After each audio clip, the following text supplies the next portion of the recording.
Eto na, eto na, eto na!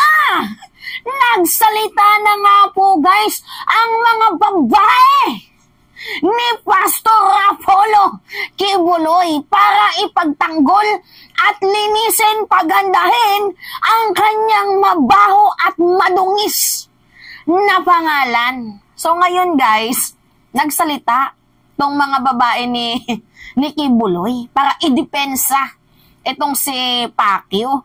Ang nakakatawa lang kasi dito guys, tinira nila itong si First Lady at itong si President Marcos. Alam nyo guys, yung nagiging mukha nila, biruin nyo ha, mga nananampalataya tong mga taong to. Yan ba ang tinuturo sa banal na kasulatan, ang manlait? Kasi guys, sinabihan nila itong si First Lady Liza Araneta Marcos na butod-butod-butod. Tama ba yun? Parang ang nangyayari kasi dito guys, faithful lang sila kay Kibuloy pero sa Diyos, hindi. Nananampalataya sa salita pero sa puso, wala. Ganon guys yung nangyayari. So ngayon nga po guys, itong mga babae ni Kibuloy, merong panawagan. So ang panawagan nila guys, hindi na daw po worth it si President Marcos bilang isang presidente ng bansang Pilipinas. Pinapag-resign po nila guys. Yes, tama yung narinig nyo. Mamaya ipi-play ko yung video. Pinapag-resign po nila guys itong ating Pangulo. Dahil nga daw po guys sa ginagawa nilang pang-aabuso sa isang holiest people in the world. Tinawag nila guys na holy. Itong si Kibuloy. Holiest daw na tao itong si Kibuloy. Kumbaga, ano bang Tagalog ng holy? Banal na tao daw po guys. Itong si Kibuloy. So hindi daw po nila nagustuhan yung approach ni President Marcos sa ginagawang pang-aabuso, ginagawang pang-mamaltrato daw, di umano, dito kay Kibuloy. Grabe talaga yung ano nila, no? Talagang literal na pinapagtanggol nila yung kanilang patronizer na itong si Pacquiao. So ngayon guys, pakinggan natin. Ito pakinggan nyo ng mabuti.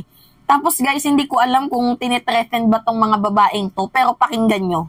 President BBM, kami mga full-time workers at talagang faithful followers ni Pastor Kibuloy. Ngayon ginagawa mo si Pastor. Nananawagan kami, bumaba ka na sa pwesto mo kasi you are not worthy sa aming respeto.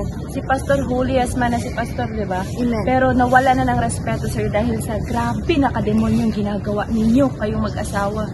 Kapal ang mga mukha nyo. Kapal ang mga mukha ninyo. Grabe. Tapos kami pa ang ano niya sa kingdom na blood, sweat, and tears. Kami mismo hindi papayag sa gagawin niyo dito. Daan muna kayo sa kamay namin. Daan muna kayo sa amin. Dito, punta kayo muna sa amin. Tagal na may ganda sa inyo. Tagal nyo. Bumaba na kayo dyan. Kung hindi, kung babae ka, nagbutog ng tiyan mo, kalad ka rin ka namin dyan. Tama. Kaya mga kababayan, mga Pilipino, gumising na po kayo. Demonyo na po ang nakaupo sa pwesto ngayon. Demonyo na nakaupo sa Malacanang. Ang First Lady natin, Jezebel na, demonyo na. Wala na po. Hindi na po uusbong ang Pilipinas. Pababain na natin sa pwesto. Pababain na natin yan. Magsama-sama tayo. Si Pastor ang totoong may nationalist at saka patriotic sa bansang Pilipinas.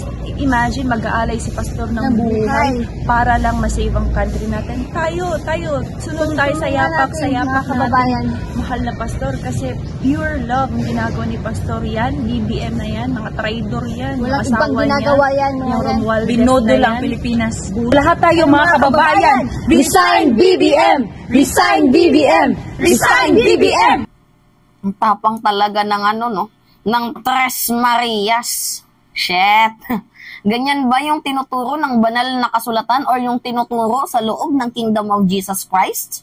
Na manlait kayo. Kasi yung nangyayari dito guys, faithful lang sila kay Kibuloy pero hindi nila ina-apply ang salita ng Diyos. Tama ba na manlalait kayo sa kapwa nyo? Tama ba na hihilain nyo pababa ang kapwa nyo? Tama ba na ipagtanggol ang isang allegedly criminal, allegedly rapist? Tama ba yun? Tapos guys, doon sa part na dumaan muna kayo sa kamay namin. Hindi. Si Kibuloy nga, hindi makadaan sa kamay ng gobyerno.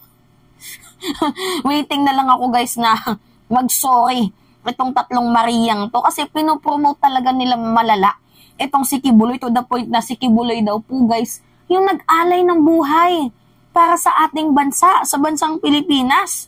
Pure daw po guys yung love ni Kibuloy. Pure pala ang love ni Kibuloy, di sana walang nagre-reklamo sa kanya kung pure ang kanyang pagmamahal. Diba? Ano yung mga reklamo sa kanya? Si alias Amanda, kinikis-kis daw ni Kibuloy ang kanyang jututoy sa kanya. Yung alias Rene, diba? Narinig niyo yung testimony ni alias Rene? Pati din yung lalaking nagtatrabaho sa SMNA sa umaga, tapos namamalimos sa gabi. Yung OFW na hindi na nakakapagbigay ng amortization niya sa kanyang pabahay na kinukuha kasi lahat binibigay kay Kibuloy kasi wala silang pakialam kung maghirap man yung nagbibigay as long as makapagbigay sa kanila ng 10% kuno. Kasi gugunaw na daw yung mundo, ganyan-ganyan. Diba? Kung pure yung love ni Kibuloy, di sana walang nagrereklamo sa kanya. Itong mga jutang ng ginemis na to, parang mga timang, no? Pansin nyo guys, hindi ko alam kung tinitreat lang sila. Kasi isa lang yung napansin ko the way na magsalita sila, parang merong binabasa. Or kung hindi man binabasa yung mata nila, parang lumilikmat to the point na parang may nakatingin sa kanila. Diba habang finifilm sila, parang may nakatingin sa kanila. And syempre, wina-watch your mouth. Kumbaga, tinitingnan yung bigkas ng kanilang bibig. Hindi ko alam kung tinitreat sila, pero I think kailangan dapat paimbestigahan itong mga babaeng to. Kasi, you know what guys, nakakaawa kung tinitreaten sila. 'Di ba na para magsalita lang, na ipagtanggol itong si Kibuloy, pero in reality, talagang kinakawawa sila, inaalipusta sila sa loob ng Kingdom of Jesus Christ kasi hindi na nga po guys pwedeng lumabas. Kapag ikaw pumasok sa Kingdom of Jesus Christ, lalo na kung ikaw ay inner circle kasi lahat ng kabulastugan ng Kingdom of Jesus Christ under ni Kibuloy, nare-reveal. Alam na po guys ng mga nasa inner circle. Kaya nga po guys, 'di ba? Hindi ko alam kung tinitreaten tong tatlong Mariang to. Pero isa lang yung masasabi ko. Dapat si Kibuloy maging accountable sa lahat ng kanyang ginagawa. Lalo pat ngayon, 3 na yung nakabinbin na warrant of arrest sa kanya and inaantay na lang yung warrant of arrest dito sa Pasig. And as I said, 'di ba, lately, nasabi ni Kibuloy, sige nga, kung matapang kayo, dalhin niyo yung kaso sa korte. Dinala na po guys sa korte. And ano yung nangyari? Hindi pa rin po guys nagpapakita itong si Kibuloy. Hindi pa rin po guys show up sa Senate, sa Kamara, kahit nga din po guys sa Davao Court. Tapos ang kapal pa ng muka na magsabi ng ating presidente, dapat sana i-guarantee yung condition niya na hindi daw makikialam ang FBI at CIA at yung US Embassy. 'Di ba? Anong sabi ni DOJ Secretary Boying Remulla, hindi pwede yung ginagawa mo Kibuloy, na magsusurrender ka according to your condition.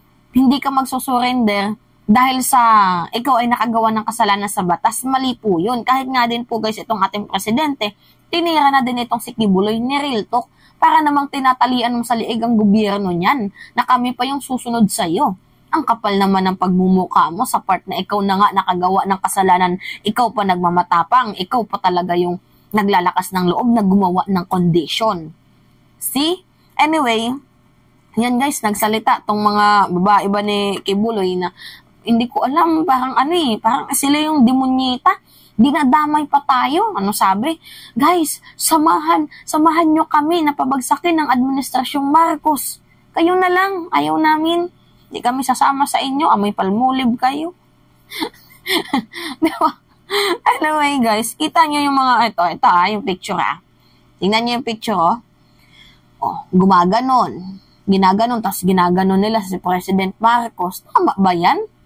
Ay, mga ganyang pag-uugali. Ang nangyayari talaga dito guys, faithful lang sila kay Kibuloy, pero sa salita ng Diyos, hindi. Diba? Kala mo kung sino mga mambubuting tao? Kaawaan sana kayo ng Kung may kapal sa mga ginagawa niyong kasalanan. Anyway, yun lamang ho guys, at it's me again, si Mima Alicia nyo, tagbabalik ulit para sa ating panibagong video.